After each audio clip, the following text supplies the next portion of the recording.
The Utah Department of Commerce is hosting the 2025 Utah AI Summit on December 1st and 2nd at the Salt Palace. The event brings together leaders from government, business, and beyond to explore how AI can empower workers, strengthen communities, and drive responsible innovation. Utah is aiming to set the national standard for AI policy and one that puts people first, balancing new technology with ethics and individual choice. Joining me today is Austin Carson, the CEO and founder of SeedAI.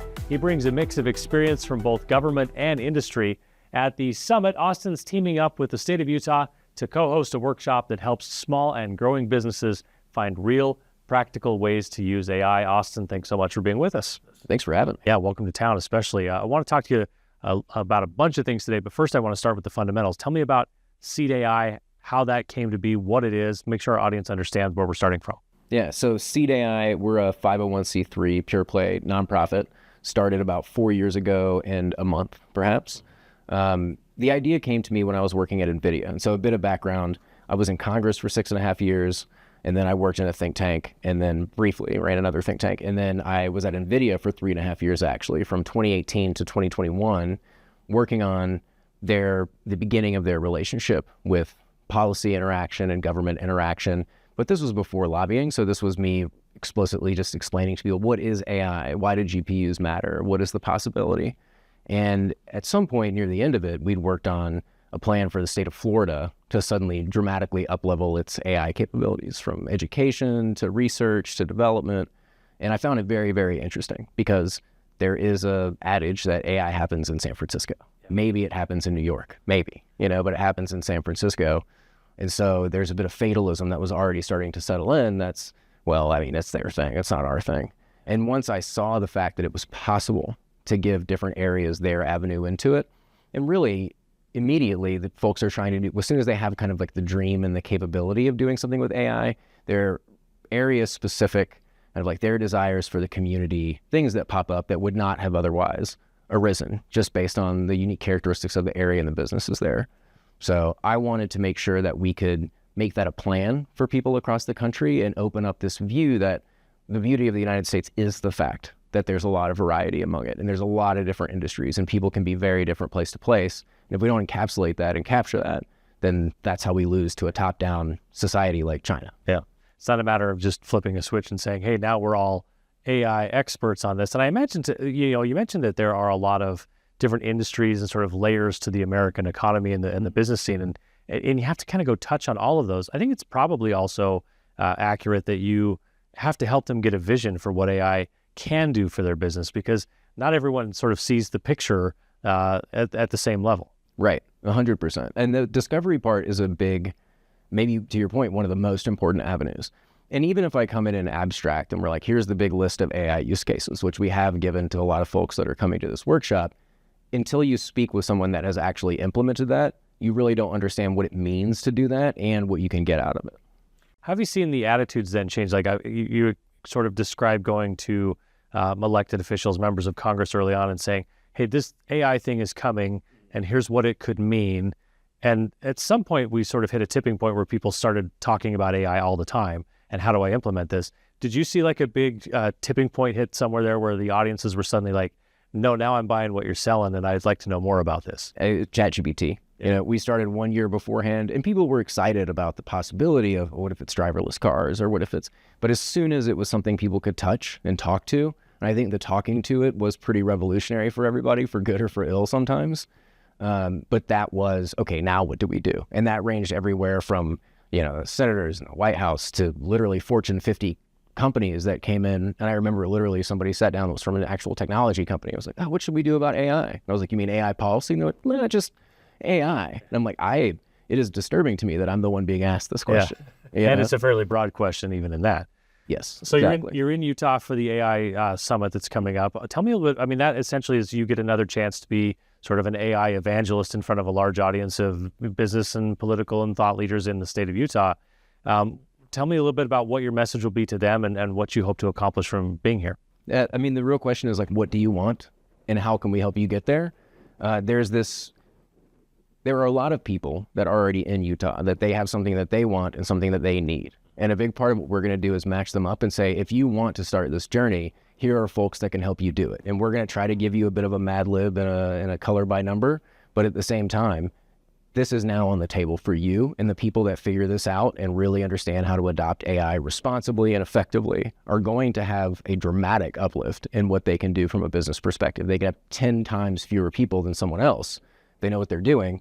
They can be more competitive than 10 times more people.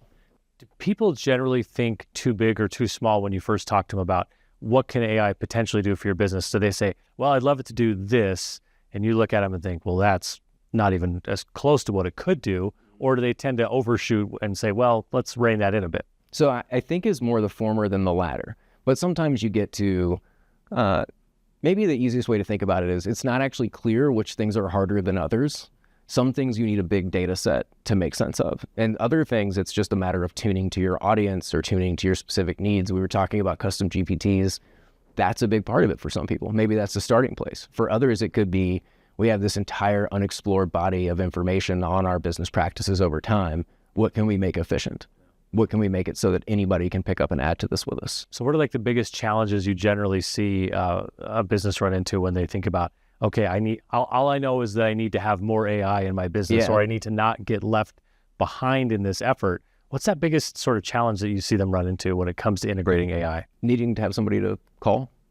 That's actually the biggest, is having some example that's not just a thing on Harvard Business Review or a LinkedIn post of the 10 best ChatGPT prompts. Like, who can you call that has really done this before to whatever level of competency and intensity that you want to, that can help you get there. There really is this interpersonal dynamic that's easy to forget when we're talking a lot about automating work or that, but it's not. It's actually about people. So it's how can you make your people more productive, and what person can help you figure this out? Let me ask you the least original question you're ever going to get. Everyone's talking about you integrate AI into your business, and that's going to cost people jobs. And this is going to be a problem for workers. Do you see it as an add to workers, or sort of a something that workers should be scared of? That's a decision that's made, actually, right? And I think that's another important thing. There are a lot of human decisions to be made. And the thing is, like, I think about my team. I would not sacrifice any of my team for AI. I would like every person on my team to be 3 times as productive. And I think a lot of business owners, especially small business owners, or people that are working with enough people where the CEO knows who they all are and exactly how good they are at everything, you're not going to make the choice to get rid of any of those people when they're essential. Now, I do think there's a question of if every other of my employees gets 3 times as effective and one does not, that person may no longer have a job, in part because I need somebody that can make themselves 3 times as productive, not because I want to replace them.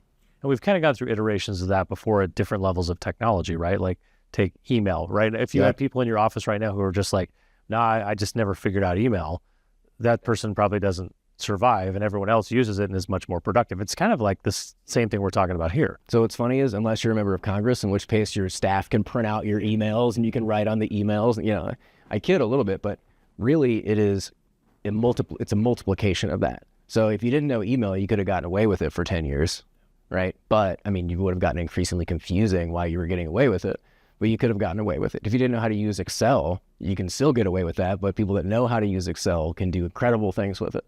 So I think there's some bit there that rhymes between the two. Like, at some juncture, it will be as essential as email. If you don't know the basics, you're going to just be kind of a fool. Then there's another that's like, the people that are experts at Excel can do 10 times as much with Excel. That's not that applicable, but it's going to be like that, but broadly applicable. And it seems like if you can figure out, quote unquote, the AI, that can actually do so many of those program type things you would normally need to do. So it's a matter of just how well can I explain what I need to this artificial intelligence and get the output that I need. That's exactly right. Interesting stuff. Tell me about how this impacts government. What are you seeing there as far as how governments run, how governments can run more efficiently, how they can deliver services to their citizens? There's one big piece that goes back to the beginning, which is like, there are decisions to be made, especially as budgets get cut, especially as whatever.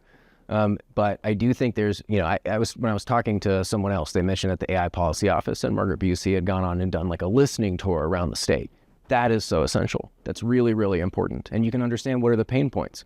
It might be like, literally, you need a chatbot for the DMV because everybody doesn't know what to do with it. That's annoying. There's another where, you can have, and this is more traditional deep learning, but it's like you can have food security optimized throughout the state so that you don't have people that don't have access to food and don't have people that have access to too much waste, that type of thing. Fraud prevention, all of those. And then there's the other side that's, what does the state need to make itself more effective and efficient to deliver services to you, whether or not you ever even see the AI on the back end? And I think that's going to be an increasingly large portion of this. Right now, you get an email where somebody didn't care about making ChatGPT not do obvious ChatGPT things, and I almost like respect it less and take it less seriously. But there's a whole other universe where, like, if somebody uses it right, it's not like it's glaring at you in the face that it's AI now. It's just that they're better. Yeah. So heading into this summit and the message you're going to have for everyone there, if anyone doesn't see it, isn't there for that, and they should be, but if they aren't for some reason, what's the one big takeaway you would want people to leave that meeting or leave that summit knowing? It's that it seems a bit inscrutable what you should do with AI, but actually in the entire Utah community, there are people that have an incentive to participate, to either like share information with you or that you can help to build businesses. And so the community can and should be able to support you, and you should be able to come in and have a number of people that can call. But the main message I want people to get is that now is the time. Now is the time to start trying to put the effort in, and now is the time to communicate with your policymakers, with your representatives about what you want. And this type of workshop and things that hopefully continue like it in the future are how you will do that discovery process to know what it is. Austin Carson is the CEO of SeedAI. Thanks so much for being with us today. Thanks for having me.